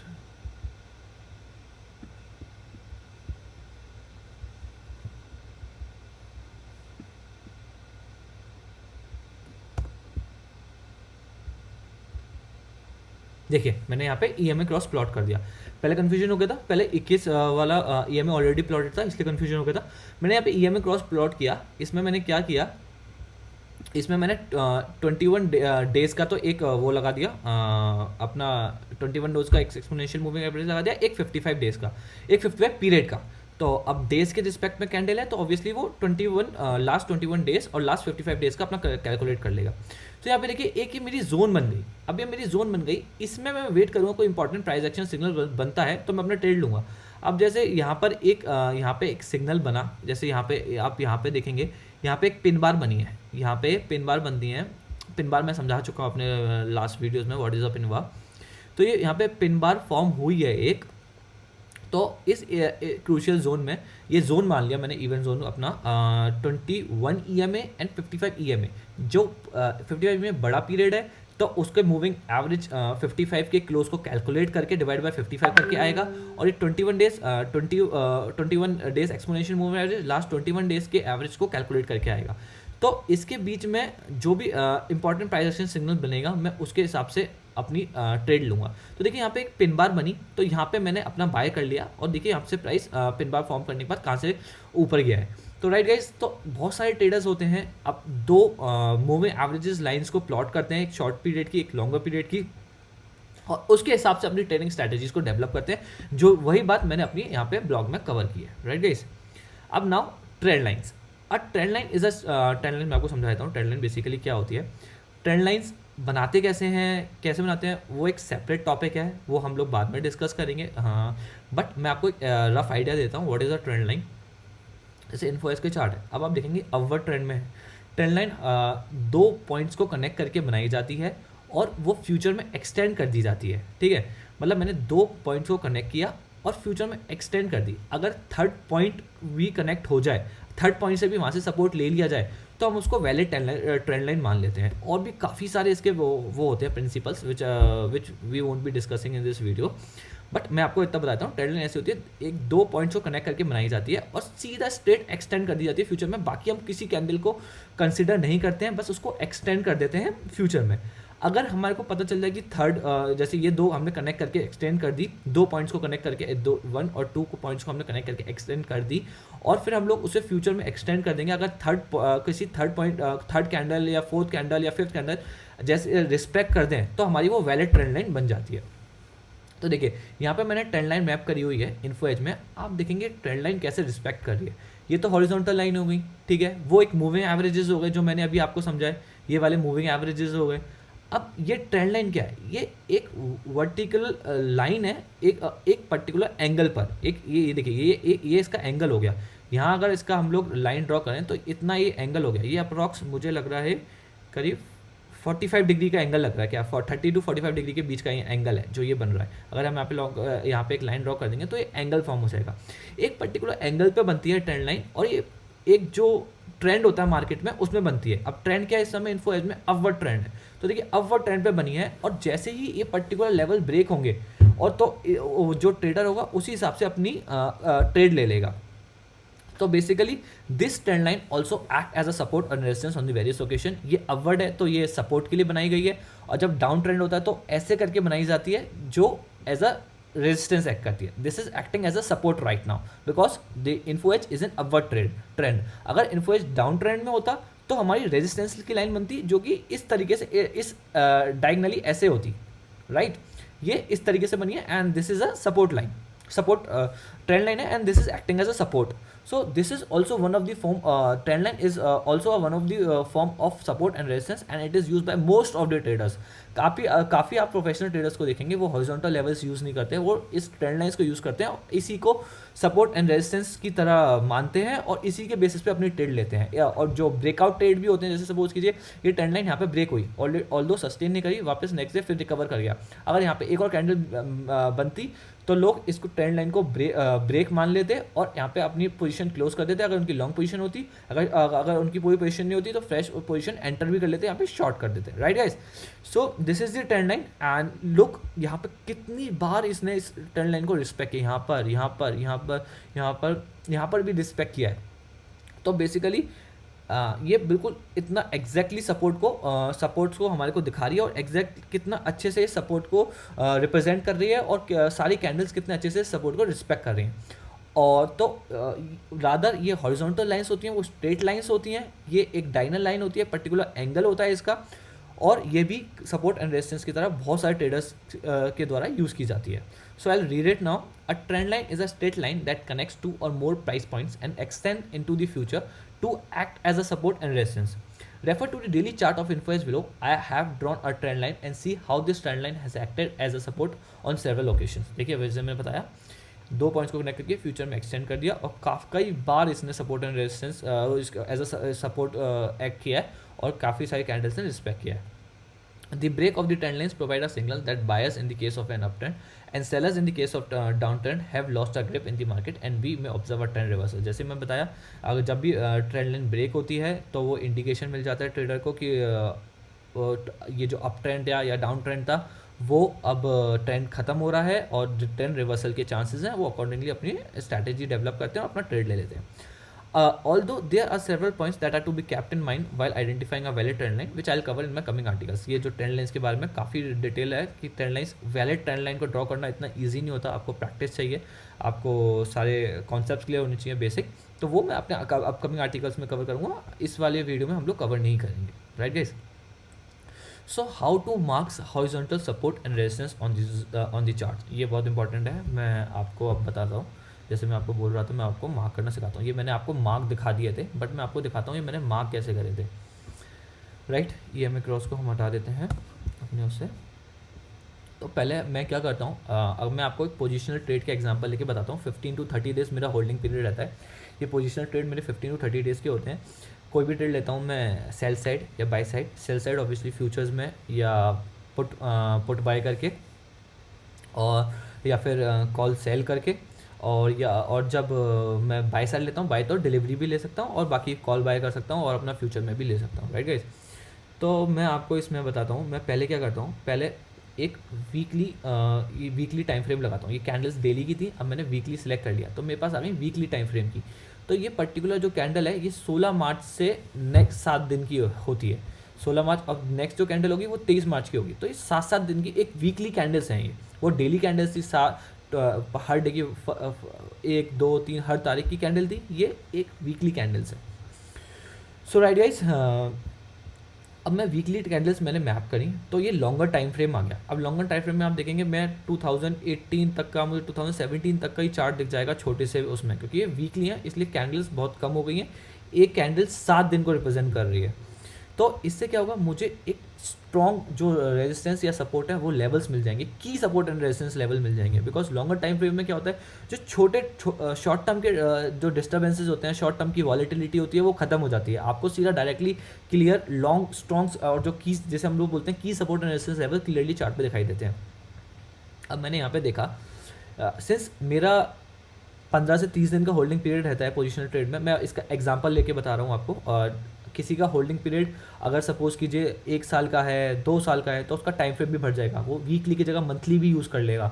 और मेरा होल्डिंग पीरियड सिर्फ 15 to 30 डेज़ का रहता है मेरी पोजिशनल ट्रेड्स का, तो मैं max to max weekly candles पे जाऊँगा, और मैं इतना पीछे जाऊँगा ही नहीं। मैं 2020 के जैन 2020 से पीछे का चार्ट रेफर करना अवॉइड ही करूँगा, बिकॉज वो मेरे लिए रेलिवेंट नहीं है। Because my holding period is only 15 to 30 days. If it would have been around 1 to 2 years, then I had referred to the previous years as well, right guys। तो मैं avoid करूँगा, मैं यहाँ पे ये वाली एरिया को यूज़ करूँगा। अब देखिए, ये यहाँ से जून 2019 यहाँ से मैंने देख लिया, जून 2019 तक मैं रेफ़र कर सकता हूँ, नॉट अ प्रॉब्लम, अभी 1 साल पहले का ये। तो अब मैंने यहाँ पे देखा कि ये वाला जो लेवल्स थे बहुत स्ट्रांगली सपोर्ट का काम कर रहे थे। आप देखिएंगे कितनी बार यहाँ से आया, यहाँ से प्राइस रिवर्सल हो रहा है, यहाँ से प्राइस रिवर्सल हो रहा है, थोड़े टाइम के लिए ब्रेक आउट भी हुआ, इसने अपना सपोर्ट ब्रेक किया, फिर एक हैमर पिन बार बनी और वापस से रिकवरी करी। तो ये मुझे पता चल रहा है this is the strong support. यहाँ पे भी देखिए, आप मार्च में जब कोविड क्राइसिस आई तो ब्रेक हुआ, फिर देखिए कितनी जल्दी वापस रिकवरी भी कर ली है इसने, अपने 2000 लेवल से रिकवर करके। तो मुझे पर पता चल गया this is the strong support area. तो मैंने अपना यहाँ पे डार्क ब्लैक से अपनी मार्क कर ली, अपनी हॉरिजॉन्टल लाइन मार्क कर ली, ठीक है। मैंने वीकली टाइम फ्रेम यूज़ किया और मैंने यहाँ से की strong support and resistance level identify कर लिया। ये देखिए ये स्ट्रॉन्ग सपोर्ट है, मैंने आइडेंटिफाई कर लिया, और ये यहाँ पे स्ट्रॉन्ग रेजिस्टेंस दिखा। अब देखिए, अब यहाँ पे देखेंगे पीछे वैसे पास में जाएंगे तो ये प्राइस कभी पहुँचा ही नहीं है, कुछ टाइम ही पहुँचा था। तो देखिए मेरे को जब भी यहाँ से पहुँचा, यहाँ से वापस से फॉल किया उसने, तो मुझे पता चल गया this is the strong resistance zone, तो मैंने ये भी मार्क कर लिया दिस रेजिस्टेंस लेवल। और ये जोन मुझे इसलिए मार्क करी है मैंने क्योंकि मुझे समझ आ गया था कि इस लेवल पे जाके हमेशा कुछ ना कुछ एक्शन करता है। एग्जैक्ट लेवल नहीं है, देखिए अब यहाँ पे रेफर करेंगे, ये देखिए इस लेवल को क्रॉस भी करके गया कितना आगे था, और ये वाला भी देखिए इस लेवल से नहीं, इस लेवल से थोड़ा आगे भी गया, इसने हाई बनाया, देखिए यहाँ पे देखेंगे हाई इसने 2985 का बनाया है, जबकि मेरा लेवल यहाँ पर है 2875 पे मार्क। तो इसलिए मुझे समझ आ गया कि एग्जैक्ट लेवल से हमेशा रिवर्सल नहीं दे रहा है वो, कुछ कुछ कभी कभी थोड़ा थोड़ा आगे भी जा रहा है। तो मैंने यहाँ पे एक जोन मार्क कर ली जिसमें मैंने एक और लाइन ड्रॉ कर ली 3006 की, which is event zone, resistance event zone. तो गाइस अब फिर मैं क्या करूँगा, ये मैंने लॉन्गर टाइम फ्रेम में प्लॉट कर लिए, अब मैं रेफर करूँगा डेली टाइम फ्रेम में। अब डेली जाऊँगा, अब मैंने डेली कैंडल स्टिक कर दी। अब डेली कैंडल्स में देखेंगे आप, तो आप देखेंगे आपको 2019 तक के और पीछे के 18-17 के चार्ट नहीं दिखेंगे क्योंकि कैंडल्स अब ज़्यादा हो गई। पहले कैंडल एक कैंडल 7 दिन को रिप्रेजेंट कर रही थी, अब एक कैंडल सिर्फ एक दिन को रिप्रेजेंट कर रही है, राइट गाइस। तो अब आप देखेंगे इसके डेली कैंडल जो वीकली जो हमने लेवल्स मार्क किए थे, देखो एक तो ये लेवल मार्क किया था हमने और एक ये दोनों मार्क करे थे जो डार्क ब्लैक से मार्क है। अब आप देखेंगे कि इस चार्ट में हमें एक लेवल और एक्स्ट्रा दिख रहा है जो हमें वीकली में नहीं दिख रहा था, जो कि ये है, जो कि ग्रे से मार्क है, जो है 2667 का लेवल। ये वीकली में नहीं दिख रहा था क्योंकि वीकली लॉन्गर टाइम फ्रेम था। अब डेली में आप देखेंगे हमें एक सपोर्ट एंड रेजिस्टेंस, एक रेजिस्टेंस और मिल गया जो सपोर्ट भी बनाए कई बार, तो एक सपोर्ट एंड रेजिस्टेंस लेवल मिल गया, बट ये शॉर्ट टर्म था, ये की नहीं था, बट इसलिए हमने ग्रे से मार्क कर लिया, और बट ये भी इंपॉर्टेंट था तो हमने मार्क कर लिया। और आप देखेंगे जो हमने पहले मार्क करे थे, जो हमने पहले सपोर्ट एंड रेजिस्टेंस मार्क करे थे वो कितनी बार रिस्पेक्ट हुए। जैसे जो था यहाँ पर आप वीकली में आपने देखा होगा, एक बार आपको एक या दो कैंडल दिख रही थी जो यहाँ पे सपोर्ट ले रही थी, यहाँ पे देखेंगे आपको कितनी सारी कैंडल्स दिख रही हैं जो यहाँ पे सपोर्ट ले रही हैं। तो इससे क्या पता चल रहा है कि जो वीकली टाइम फ्रेम में हमने जो सपोर्ट और रेजिस्टेंस लेवल मार्क करे थे वो डेली टाइम फ्रेम में भी बहुत ज़्यादा क्रूशियल है, और डेली टाइम फ्रेम में भी वो रिस्पेक्ट कर रहे हैं उस लेवल को। अब यहाँ पे देखिए वहाँ पे सिर्फ कुछ ही कैंडल्स थी जो इस लेवल्स को रिस्पेक्ट कर रही थी। ये जो अपना लेवल है 2873 का, यहाँ पे देखिए कितनी सारी डेली कैंडल्स ने इस लेवल को रिस्पेक्ट किया। तो बेसिकली पहले हम लोग बड़ा टाइम फ्रेम यूज़ करते हैं जिससे कि अपने जो छोटे वॉलेटिलिटी और छोटे मूवमेंट्स होते हैं वो हट जाते हैं, हमें सारे की लेवल्स दिखाई देने लग जाते हैं। फिर हम लोग छोटे टाइम पीरियड में जाते हैं जब हमें छोटे रेजिस्टेंस सपोर्ट लिखने लग जाते हैं, उनको भी मार्क कर लेते हैं। और हम लोग हमेशा ये नोट करेंगे कि जो पहले के इंपॉर्टेंट थे वो डेली कैंडल्स पे भी काफ़ी रिस्पेक्ट किए गए हैं, छोटे टाइम फ्रेम की कैंडल्स ने भी काफ़ी बार रिस्पेक्ट किया, जैसे कि आप इसमें देख सकते हैं। So guys I will read the text here now. How to mark horizontal support and resistance on the chart. First, mark the longer term key levels on the chart and then plot the short term levels. For example, for my positional trading which involves holding period of 15 to 30 days, I first refer to the weekly time frame जैसे मैंने आपको बताया, then accordingly mark the crucial support and resistance via horizontal line, then I switch to daily charts and then mark the levels which are relevant for shorter period. Try this yourself and you will find that most of the times the levels marked using the weekly charts will stay relevant even for the daily price bars. जैसा आपको मैंने बताया कि अभी आपको बताया भी कि जो हमने वीकली में मार्क करे थे क्रूशियल लेवल्स वो डेली कैंडल्स ने कितनी बार रिस्पेक्ट किए हैं। आप खुद भी ट्राई कीजिएगा, करके देखिएगा। इन्फो एजिंग आप कोई भी शेयर उठाइए, कोई भी कमोडिटी उठाइए, आपको ये चीज़ समझ में खुद ही आएगी, right guys. So also it is also most people assume that support and resistance should exactly touch the bar highs or lows, but that is not correct. It is more important the number of tails crossing the support and resistance line, rather few high lows of the bars touching this level. It is because this provides you with the average turning point in the market which is more relevant. मैं आपको example भी समझाता हूँ। जब लोग support and resistance mark कर रहे होते हैं तो क्या सोचते हैं कि मैं कैंडल्स के बारे में तो आपको पता ही होगा, जैसे ये पर्टिकुलर जूम कर देता हूँ, राइट। जैसे ये पर्टिकुलर कैंडल है, इस कैंडल का हाई क्या है, इस कैंडल यहाँ पे दिखेगा, इस कैंडल का हाई है 2818, इस कैंडल का लो है 26610, ओपन है 2712 और क्लोज है 2747। तो लोग क्या सोचते हैं कि जो हाई है हमें हाई पे ही अपना रेजिस्टेंस और सपोर्ट को प्लॉट करना है, और अगर हम यहाँ पे नीचे सपोर्ट पे प्लॉट कर रहे हैं तो हमें लो पे ही प्लॉट करना है, बट ऐसा कुछ नहीं है। हम लोगों को कोशिश करना है कि ज़्यादा से ज़्यादा कैंडल्स की टेल्स टच हों, ठीक है। मैं आपको दिखाता हूँ, जैसे मान लीजिए अगर मैं यहाँ पे इस कैंडल का हाई था ये, ठीक है, इस कैंडल का हाई था, इस कैंडल का लो था ये, ठीक है, और इस कैंडल का हाई ये था, ये था, ये था। तो ऐसे करके अगर मैं मार्क करता, फर्स्ट ऑफ ऑल बहुत सारे लेवल्स हो जाते, ठीक है, वो राइट नहीं होता। दूसरा एक मिनट, हाँ, फर्स्ट तो बहुत सारे इसमें लेवल्स क्रिएट हो जाते जो कि राइट नहीं होता। दूसरा हम लोगों को कन्फ्यूजन हो जाता चार्ट को आइडेंटिफाई करने में। एक मिनट, मैं यहाँ पे कैंडल्स का एक कैंडल्स मैं आपको शो करता हूँ। मैं आपको एक और अच्छा एग्जांपल ढूंढ के बताता हूँ। इसमें सच कोई टेल्स नहीं बन रही हैं। चलिए मैं आपको एक किसी पर्टिकुलर चार्ट, कोई भी रैंडम चार्ट लेके आपको प्लॉट करके ही दिखाता हूँ। Wait, hold a second, let's take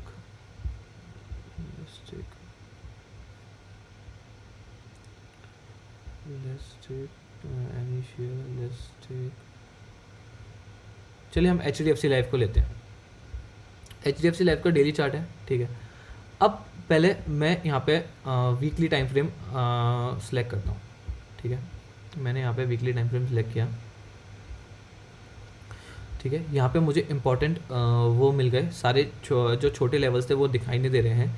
अब मैं क्या करूँगा, यहाँ पे हॉरिजॉन्टल अपना सेलेक्ट करूँगा, अपना हॉरिजॉन्टल लाइन सेलेक्ट करूँगा और यहाँ पे मैं मार्क कर दूंगा। अब देखिए, मैं अगर सब सारे सोचूं कि हर कैंडल के हाई पे ही मुझे मार्क करना है तो मैं यहाँ पे मार्क करूँगा, बट मैं कोशिश करूँगा कि ज़्यादा से ज़्यादा कैंडल्स की टेल्स टच हों।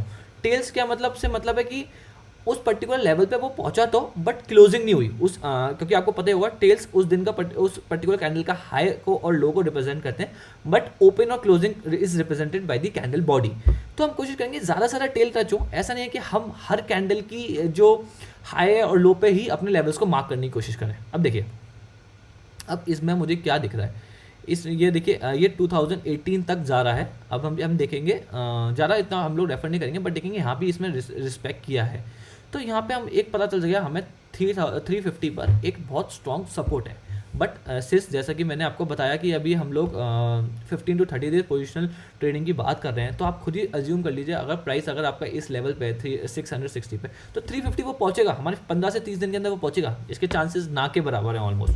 तो इसलिए हम लोग ज़्यादा पीछे इसलिए ही नहीं जाते हैं क्योंकि वो डिपेंड करता है आपका होल्डिंग पीरियड क्या है, आपका होल्डिंग पीरियड क्या है, आपकी स्ट्रैटेजी क्या है ट्रेड करने की।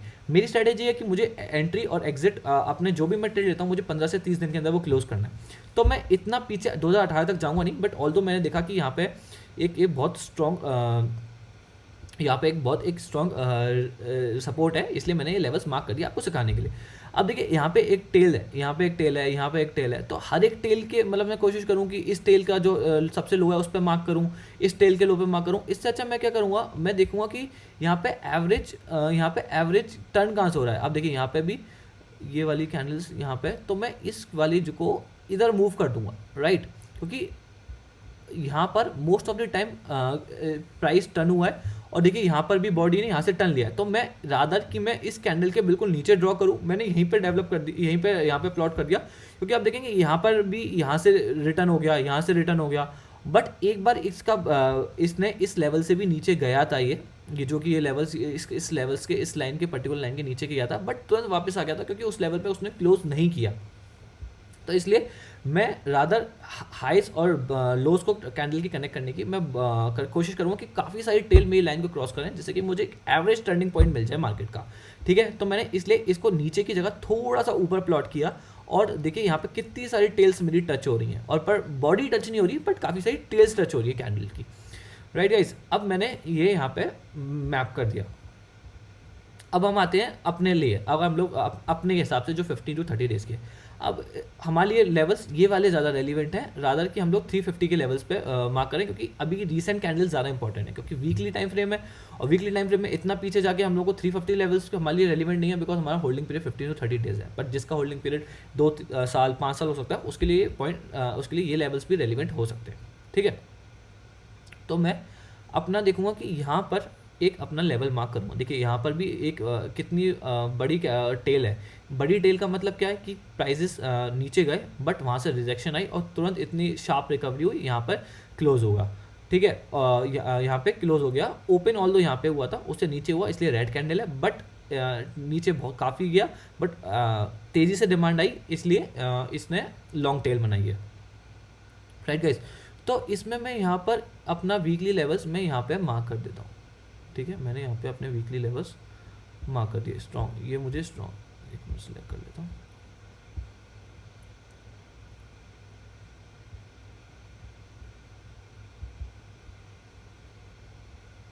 ये मैंने ब्लैक कलर कर दिया, डार्क ब्लैक से। राइट, तो मेरा ये स्ट्रॉन्ग सपोर्ट जोन हो गया। आप देखिए यहाँ से रिस्पेक्ट किया, यहाँ से रिस्पेक्ट किया, यहाँ से रिस्पेक्ट किया, ये मेरा स्ट्रॉन्ग सपोर्ट जोन हो गया। सो गाइज ये मार्क कर दिया। अब मुझे एक क्रूशियल लेवल और दिख रहा है इसमें। आप यहाँ पे देखेंगे एक लेवल मुझे यहाँ पे दिख रहा है। तो आप एक चीज़ और नोट करेंगे, इस वाले लेवल को भी मार्क करते टाइम मैं इसे ब्लैक है डार्क ब्लैक सेलेक्ट। ओके, आप ये चीज़ नोटिस करेंगे कि मैंने इसको मार्क करते टाइम मैंने कोशिश ना करी, कोशिश ऐसी नहीं की कि मेरे जो टेल्स के लो को टच करे या उसको टच करे। रादर मैंने देखा कि इस लेवल से सबसे ज़्यादा रिवर्सल आ रहा है। देखिए यहाँ पे जो इसने यहाँ से रिवर्स किया लेवल, और टेल्स यहाँ पे ऑल दो इस वाली कैंडल के लो को टच कर रहा है, बट इस वाले कैंडल के टेल को वो क्रॉस कर रहा है, तो यहाँ पे भी क्रॉस कर रहा है। बट मैंने ये कोशिश नहीं करी कि उस पर्टिकुलर टेल के एंड पे जाके मैं इस लेवल को प्लॉट करूँ, क्योंकि वो फिजिबल भी नहीं होगा, क्योंकि कुछ कभी यहाँ पे रिवर्सल आया होगा, इस केस में यहाँ पे आया है, तो ऐसे तो हम बहुत सारे लेवल्स हो जाएंगे, we can't be able to fulfil all of them. So it's better to find out the levels where most of the tails are crossing are horizontal line.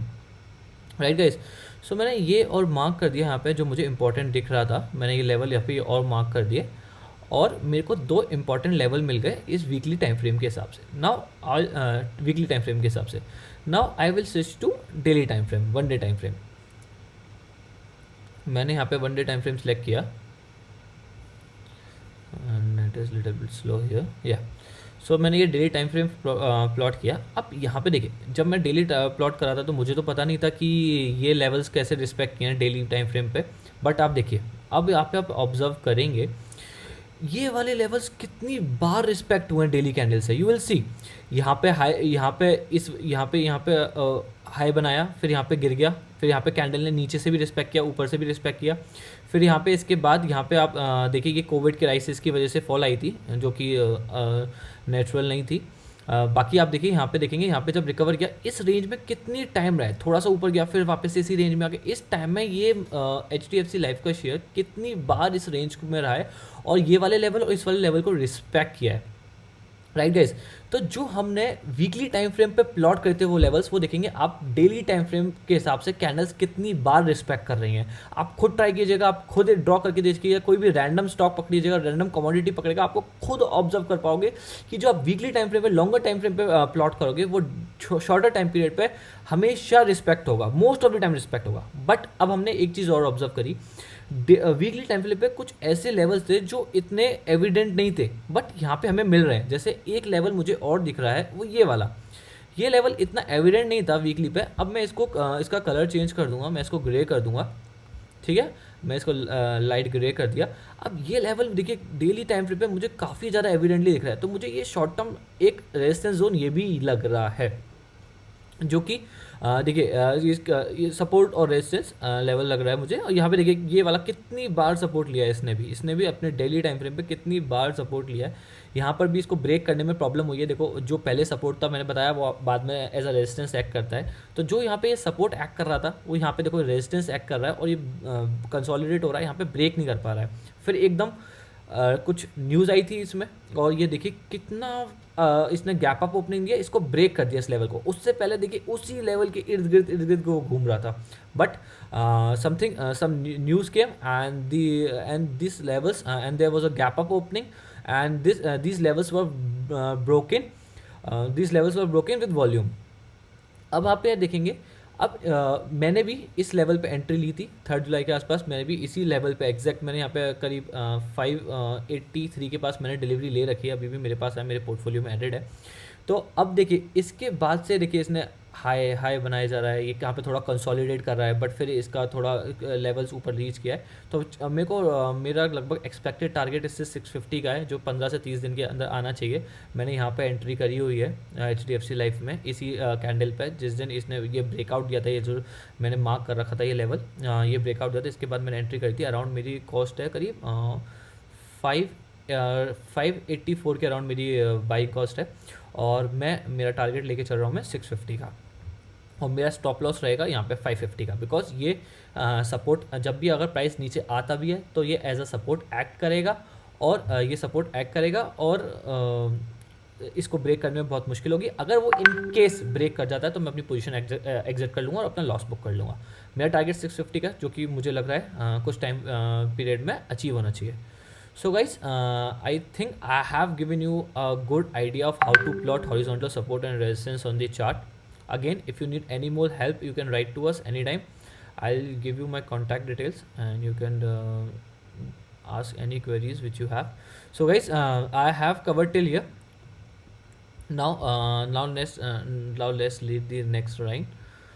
So refer to the daily chart of Asian Paints below. I have marked key long-term levels using a weekly time frame represented by black horizontal line. जैसे मैंने आपको बताया, जो मैं अपनी strategy follow करता हूँ 15 to 30 days में, इंपॉर्टेंट की लेवल जो वीकली टाइम फ्रेम पे मार्क करता हूँ मैं डार्क ब्लैक लाइन से प्लॉट करता हूँ, और जो शॉर्टर लेवल्स के होते हैं रेजिस्टेंस वो मैं अपने ग्रे लाइन से मैप करता हूँ।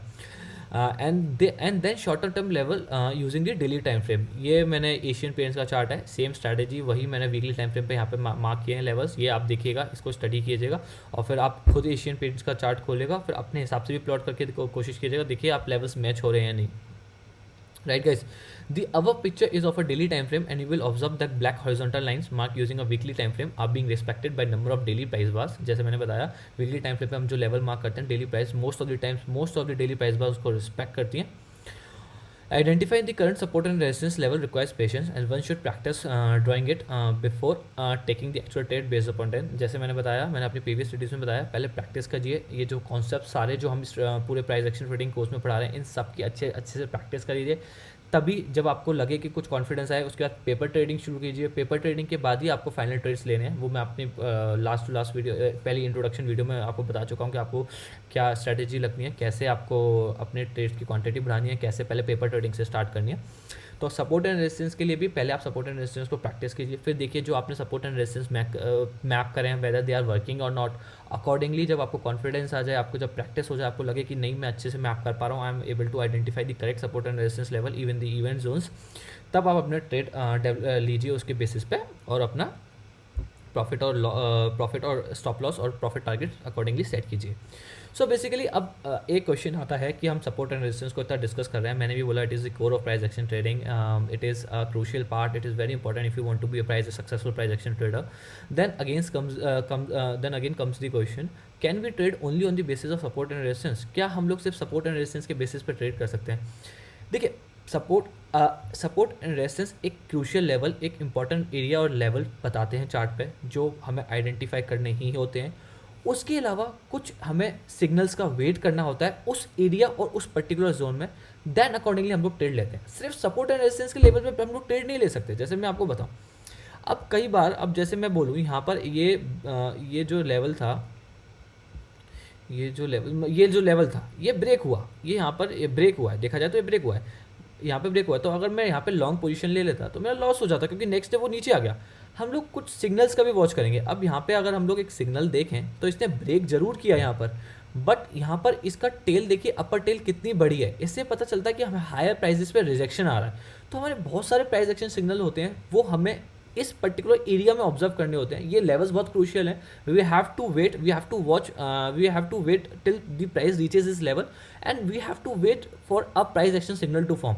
अगर आप देखेंगे यहाँ पे, आप देखेंगे ये रेंज है, अगर आपने ये कैंडल को ऑब्जर्व किया होता, आपने इसको देखा होता, तो मैं जूम करता हूँ, ये हमें इन्वर्टेड हैमर का एक सिग्नल दे रहा है, जो कि एक अप ट्रेंड के बाद ही फॉर्म हो रही है।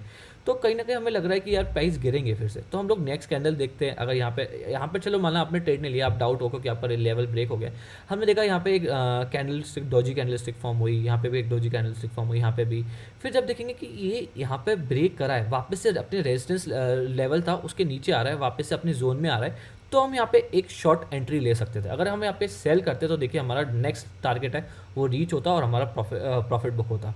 बहुत से ट्रेडर्स तो मैं बताऊँ आपको क्या करते हैं, सिर्फ रेंज ट्रेडिंग करते हैं, they don't do breakout trading. Breakout trading मतलब जैसे हम लोग प्रिडिक्ट करें कि ब्रेकआउट कब होगा, real actual, this was the fake breakout, जैसे रियल एक्चुअल ब्रेकआउट, जैसे यहाँ पर रियल एक्चुअल ब्रेकआउट हुआ है और देखिए प्राइस ने कहाँ तक पहुँचा है, तो ये फेक ब्रेकआउट था। तो कुछ लोग होते हैं जो ब्रेकआउट को प्रिडिक्ट करते हैं और सपोर्ट एंड रेजिस्टेंस लेवल्स के बेसिस पे अकॉर्डिंगली ट्रेड लेते हैं। कुछ लोग ऐसे होते हैं ब्रेकआउट को प्रिडिक्ट ही नहीं करते, they do range trading only. जैसे सपोज करो जैसे कितने टाइम तक ये रेंज में रहा था, यहाँ पे बाय कर लिया, दूसरा लेवल हो गया वो अपना टारगेट हो गया, वहाँ पे अपनी प्रॉफिट बुक कर लिया, यहाँ पे इस लेवल से थोड़ा सा नीचे अपना स्टॉप लॉस लगा दिया और यहाँ पे बाय किया, यहाँ पे प्रॉफिट बुक कर लिया, फिर यहाँ पे सेल किया, यहाँ पे प्रॉफिट किया। कुछ लोग तो रेंज ट्रेडिंग ही करते हैं क्योंकि उन्हें मालूम है प्राइसेस रेंज में रहने वाले हैं, और जैसे ही स्टॉप लॉस थोड़ा सा ऊपर लगाते हैं वो, जैसे ही उन्हें पता लगता है कि उस रेंज से बाहर निकल गया प्राइस, एक पर्टिकुलर स्टॉप लॉस इसलिए थोड़ा सा दूर लगाया जाता है और क्योंकि थोड़े बहुत माइनर फ्लक्चुएशन में हमारा स्टॉप लॉस हिट ना करे, थोड़े से ऊपर के लगाया जाता है, उसके बाद भी वो क्रॉस कर गया तो हमें एक आइडिया लग जाता है कि नहीं अब ये हो सकता है ये सक्सेसफुल ब्रेकआउट हो और प्राइजेस इस रेंज से बाहर निकल जाएं, तो वो अपना लॉस बुक कर लेते हैं। बट जब तक इस रेंज में रहता है तब तक वो पोजीशन लेते रहते हैं, यहाँ पे बाय, यहाँ पे सेल, यहाँ पे बाय, यहाँ पे सेल, जैसे कि ये range trading. So definitely support and resistance is a very crucial part of price action trading. We have to identify them, we have to plot them, and but solely depending upon the support and resistance, that is not correct. You have to use other price action signals on it. You have to wait for these levels to reach, and then identify the correct price action signal and accordingly take the trade. So right guys, हाँ ये right guys, मैं आपको एक text read कर देता हूँ। I think I have covered everything. One can definitely develop a trading strategy based only on support and resistance. For example, in case of range trading, one can blindly buy or sell in the range. Another side of the range will be the target, and the stop loss will be placed little far from these levels. जैसा मैंने आपको बताया, range trading एक level पे आपने bye या cell करना है, दूसरा लेवल जो होगा अपोजिट उस रेंज का वो आपका टारगेट हो जाएगा, और स्टॉप लॉस थोड़ा सा आप उस लेवल्स के नीचे या थोड़ा सा उसके ऊपर आप लगा सकते हैं. Also, these support and resistance do not always hold, and a breakout might actually occur.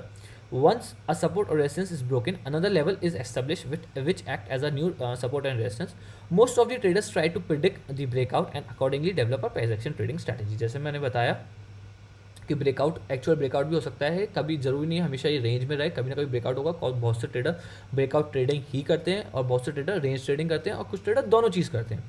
ठीक है. अब और ये चीज़ मैं ऑलरेडी कवर कर चुका हूँ कि जब एक support and resistance level break हो जाता है, तब एक रेजिस्टेंस सपोज कि ब्रेक हो गया तो वो एक एज अ सपोर्ट एक्ट करेगा और प्राइजेस तब तक बढ़ते रहेंगे जब तक वो अपना दूसरा रेजिस्टेंस लेवल डेवलप नहीं कर लेगा. And same goes for support.